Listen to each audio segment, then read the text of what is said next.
مرحبا، شلونكم؟ يا رب يجعلكم بخير وبصحة وبسلامة إن شاء الله. فخليت لكم الكاميرا. حيدر ورودينا راحوا ينامون، تعشوا والحمد لله والشكر.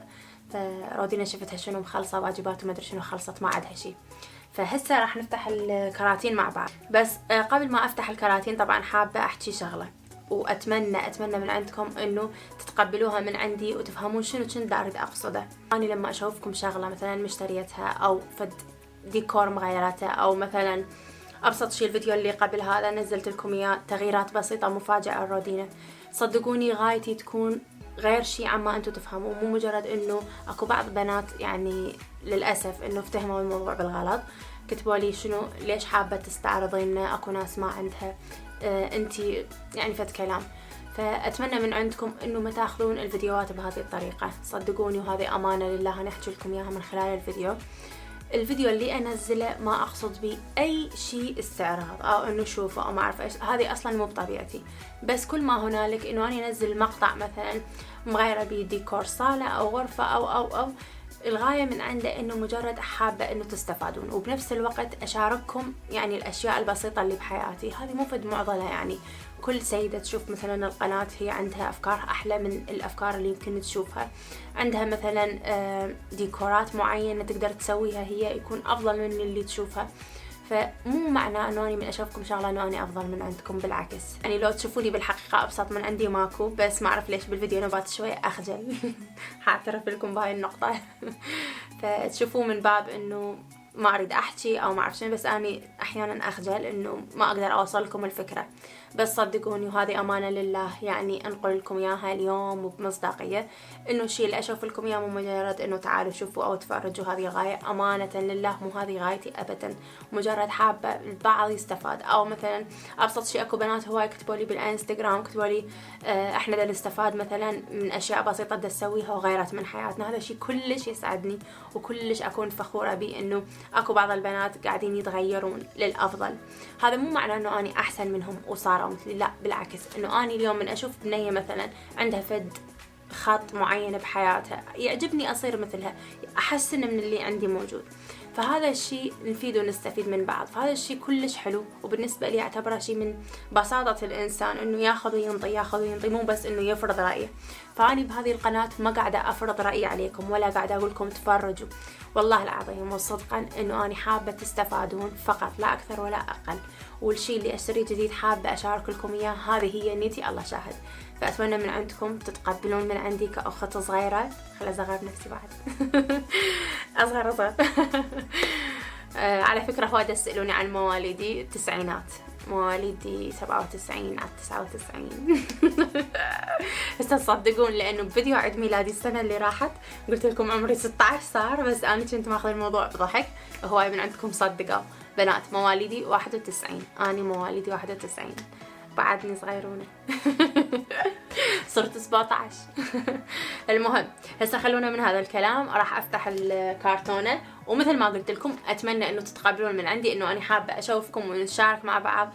اذا كانت الفكرة عجبتكم سوون مثلها، اذا ما كانت عجبتكم كل سهولة لا تتفرجون، الفرجة ببلاش المهم طبعا اني لحد الان ما شايفته على ايد حيدر من فتحها بالمقص العجيب، ابدا ما شفته. فقلت خليني افتحه وياكم ونشوف اذا كان اصلا سليمات او اصلا مفلشات.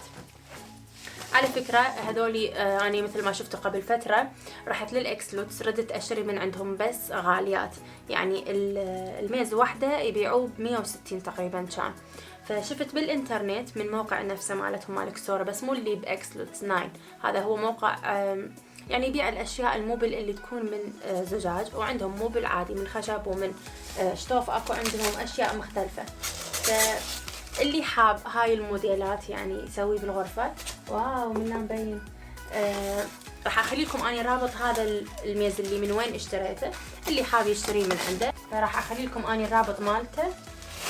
هلا اروح اجيب تشيس وارجع، لانه هاي راح تنكت عزولية ونتوسخ. هاي رولة البلاستيك عندنا لونها اصفر يصير، فراح اجمع بيها الفلين، لانه الفلين بقسم البلاستيك يندب لازم، والكرتون وحد يعني بقسم الكرتون والورق. بس تعرفون شغلة، راح اعلق التشيز. هلا اسوي له فتحه منه، راح اعلقه بالشباك حتى اقدر اجمع بيه. هسه تقولون هم الطبار هنا. انتم بلاي شي متعقدين من عنده، تقولون بكل شي داخل، ما ادري ليش اليوم هم عزمته. لازم يشاركني لازم. خلينا نفتح الكرتون من الدقيقة الاول. هذا الطبر كله مال اجرام.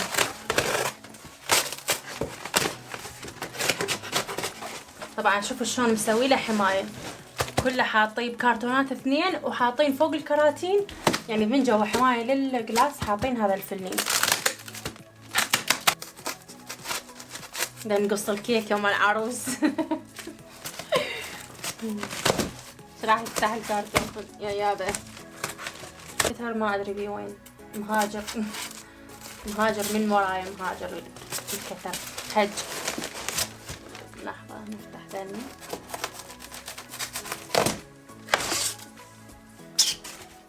شلون راح نفلشها؟ واو كلش حلو بنات، كلش كلش حلو. خلينا نشكشك.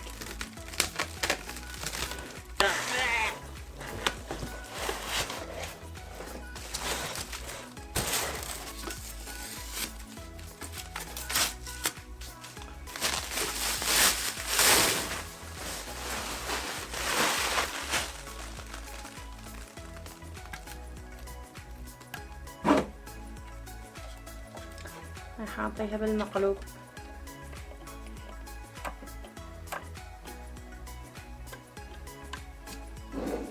مهم هسه أنا كملته، بس عاوزة امسح لانه من ايدي.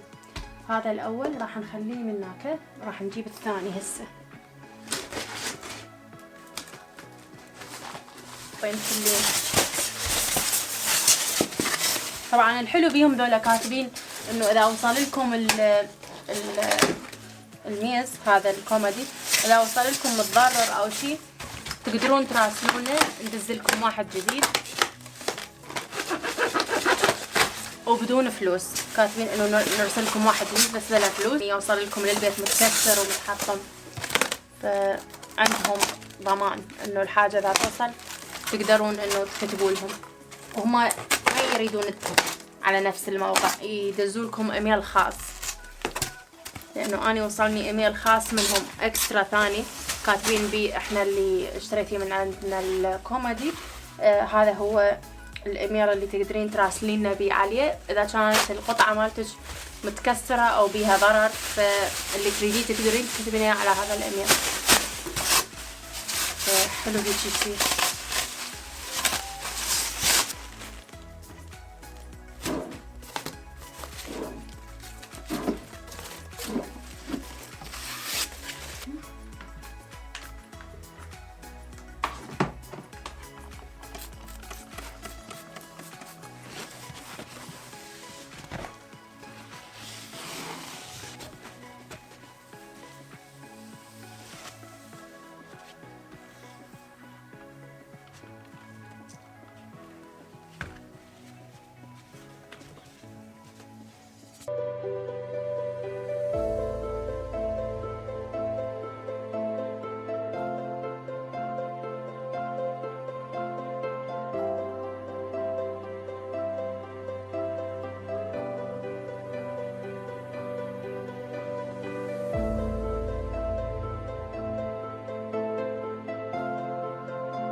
حاخذ التمر.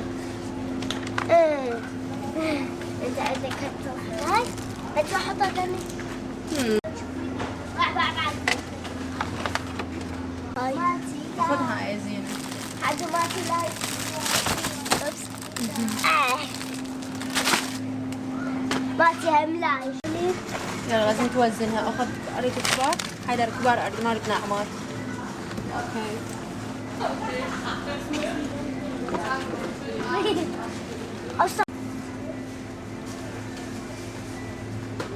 67, nein, noch mehr. Noch mehr. 83, nein. طبعا احنا هسه بالريفي اجينا على قسم الزيوت. هنا هاي الزيوت صالحة للأكل، بس شنو نقدر نستخدمها للشعر. أنا اللي عندي يا بنات هو زيت الأفوكادو، هذا سعره 9 أورو، سعر 100 ملي مالته. هذا هو، شوفوا بنات، افوكادو هذا. واكو من عنده زيت البندق، هذا هم موجود. زيت السمسم موجود. هنا عندنا زيت شقولكم نواة العنب، زيت نواة العنب، هذا كل زين للشعر. زيت الجوز، واللي انا داري اراويكم اياه هو زيت الزنجبيل، بس خليني اشوفه وين. هذا الزيتون، هذا الوردة، هذا زيت الثوم. لحظة حبيبي، اكو زيت الزنجبيل كلش طبعا زين للشعر، بس اذا لقيناه طبعا هذا لقيته بنات راح اخذه، لانه اني اللي عندي يا خلصان. هذا مثل ما تشوفون محتاجة واحد من عنده، سبق واستخدمته كل الزين، وهذا بدون ريحة يعني ما بي اي روائح، فلا تخافون. اكو زيت الثوم سعره ب53. شلون هنا اكو هواي زيوت. شوفوا بنات، زيت البرتقال، هاي ما اعرف شو صح له، احنا نصح له الكمل، بس ما اعرف هو بالعربي يمكن الحبة حلوة، لا ما ادري شنو هاي.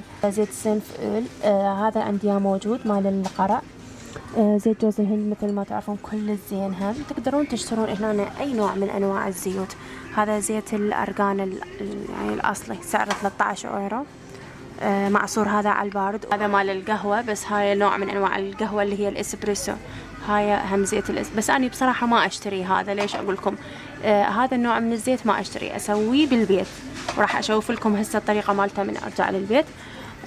هذا عندنا زيت زيتون، هذا طبعا كله صالح للاكل، يعني مو بس انه تستخدموه للشعر فقط، هذا كله تقدرون تستخدموه للاكل، حتى بالحلويات تخلوا. زيت الجوز، هذا انواع البسكويتات وهالشغلات. أنا حيصير لنا شاي مالت الأطفال، هنا مكتوب كندر، هنا مكتوب هكسنتي يعني سحارة، مالت السحارة، سحارة يعني هكس عندنا. هذا بلوباس تي يعني بلوباس تي فقاعات مالت السمك. هذا فينشتاغنتي، فينشتاغن يعني شلون يقولون فيه ما أعرف، بس نجوم نجوم شاي نجوم الشاي. هذا كله مال هذا كله مال الأطفال. هنا مال القلوبي، هذا هذا تشربيه يصير قلبش روزة. ناخذ واحد. أنا أريد هذا فريختتي. أنا أيرونونوتي. حد اشترى هذا فريختتي. أشيل من عنده القشر هذا الفوق اليابس، أبرشها هسه. طبعا ابرشوها بالناعم مو بالبرش الخشن، حتى تقدرون تعصروها بعدين.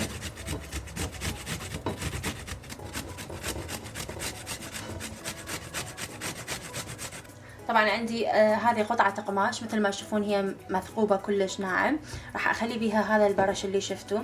طبعا انا ما برشت كل الزنجبيل لانه راح يتلف، حابة انه اسوي اليوم وبعد نهاية الاسبوع راح اسوي مرة ثانية، فحتى عندي الزنجبيل ما يخرب. الثلاجة يعني اقصى حد خلينا نقول 5 ايام بعدين ذبوه، لانه احتمال يتعفن.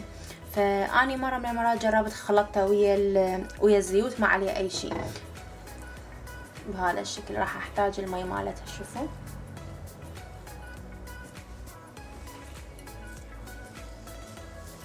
يعني اذا كان الشعر طويل تقدرون تخلون هذا بالمي. المهم طبعا عندي هاي انا استخدمتها دائما، استخدمها هي اسويها امبولة كاملة واخليها على شعري. تمام، راح استخدم هاي الامبولة اللي دائما مقياس اني حاطتها، اخلي بيها المي مال الزنجبيل كله بهذا الشكل. خلينا نبلش بالماسك. طبعا مثل ما شفتوا عندي هنا هذا الزنجبيل، هذا ما عليكم باللون هذا هذا زيت قديم انا مستخدمته على شعري. اللي عندهم مشاكل بفروة الراس يعني هذا رقم 1، وبالنسبة إلي اعتبره رقم 1. ورقم 2 القهوة. لأنه هذول المكونين يعني شيء مو طبيعي للشعر.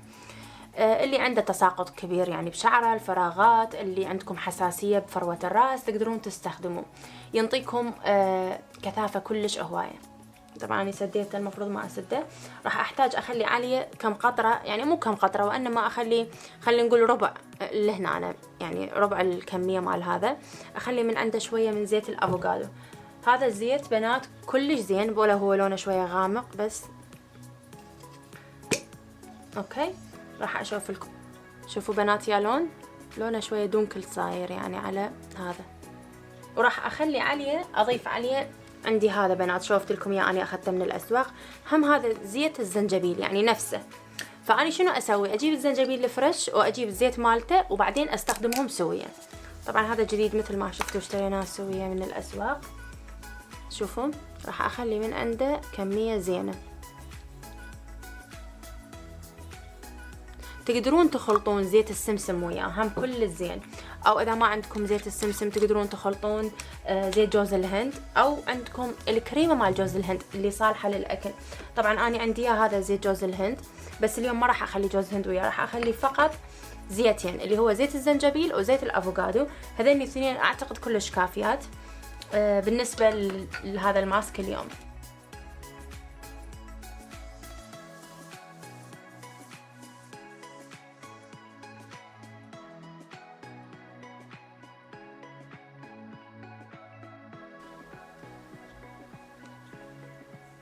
كان اسمه على ما أظن يعني إذا كان صحيح بالتركي ينقري إليدور. بنات كلش زين، وحسيت عليه إنه شعري ما قام يوقع هواية، فما أعرف ليش حسيته. وهذا الثاني استخدمت مالته البلسم هم زين، بس بصراحة اشتريت واحد وبعد ما اشتريت من عنده، بس بقيت على اللون البرتقالي لأنه كلش زين. فأتمنى من أسراء تحط لنا جنطة زينة وتشتري لي من هذا الشامبو وتدز لي. وقبل ما أروح لازم أقرأ تعليقاتكم كالعادة، فخلينا نفتح اليوتيوب ولو ايدي بيها دهن بس مو مشكلة. أحلام طفلة تقول صار يومين ما منزلة فيديو. ليش مقهورة؟ ما يصير أخذ استراحة لنفسي؟ يا محمد حبيبتي شكرا إلك على تعليقك الحلو، وتسلمي لي يا قلبي على كلماتك الحلوة البسيطة، ممنونة منك. راضينا أذكري اسمي أني. يعني شلون أتذكر اسمك إذا النت يفصل عندك؟ اسمك الميرزا نبع، ما أعرف شنو هذا الاسم. ميرزا نبع، راضينا ذكري اسمي، النت يفصل، ليش يفصل؟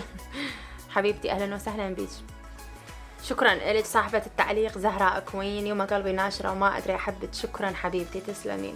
شهد فاضل يا قلبي خاطرك خليت صورة حتى تحفظين اسمي وما تنسين تعليقي. شكرا حبيبتي. حاطة صورة بنية حلوة، عاشت ايدك، بس ما اعرف بعد اذا كنتي لو لا.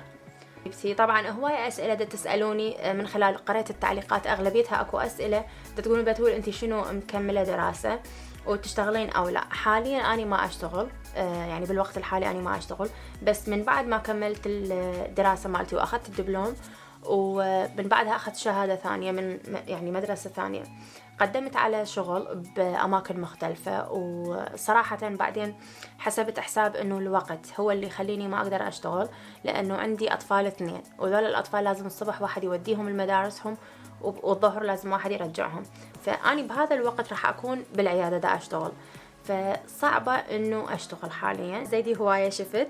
منورة حبيبتي شكرا إلك، وشكرا لوجودك بالقناة. طبعا دا تقول انه خطية حيدر احس بي ما مهتمين مثل رودينا، وهذا الشيء جاي اشوفه بعيونه.